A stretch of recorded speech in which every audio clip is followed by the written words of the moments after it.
Can we do this all day? Can I listen to the whole album? I'm sold. How's it going? I'm Skratch Bastid from Toronto, Canada, and I'm here today to listen to D'Angelo's Voodoo on the Nuraphone. For me, it was just a super jump sonically into this new realm. Just for him, I was a fan of his, but also just the fusion of this kind of classic soul instruments mixed with hi-fi modern frequencies. It sounded so new and clean, but so classic at the same time.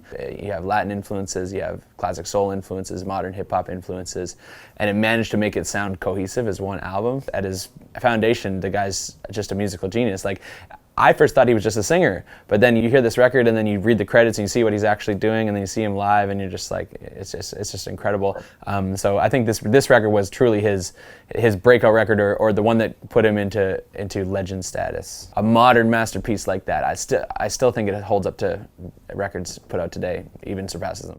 Wow. I hit personalize and it like increased the highs, increased the overall clarity and the spacing of the record. So many highs that weren't in the original. I bet you that's due to my DJ ears getting fried.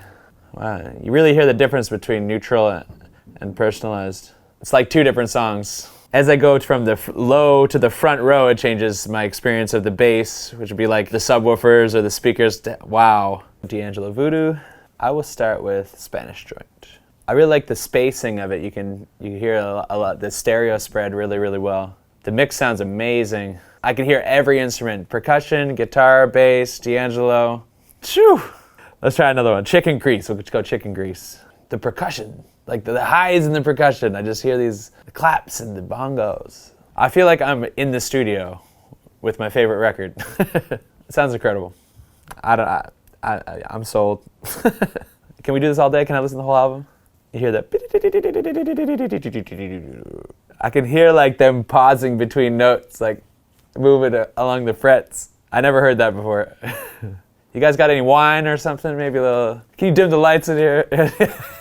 Back to reality. Wow. I feel like I went to a different place. Like I feel like that was like a movie type experience rather than just a sonic experience. I feel I was transported. I've known it since cassette, vinyl, CD, and Spotify, but this was truly a new experience for me. I'm really feeling how the record was meant to be heard, and you're hearing all the fine intricacies. And it's cool to be able to experience something that the artist wanted you to experience in that way. As a DJ, I am like aware of my hearing and some of the effects that my job has had on my ears over the years. Music brings so much to me, so to be able to hear parts adjusted without me having to go in and bring a little 8-band EQ on my hip or something like that. At your studio, you know that you're adding too much of a certain frequency and you don't want to listen to everything like that because you want it to be true for the listener. But the ability for this to adjust to my profile that I know won't cheat anything else for me as a producer, like any other listens, it's just going to be like the curve is going to be just custom made to my ears. That's an incredible thing.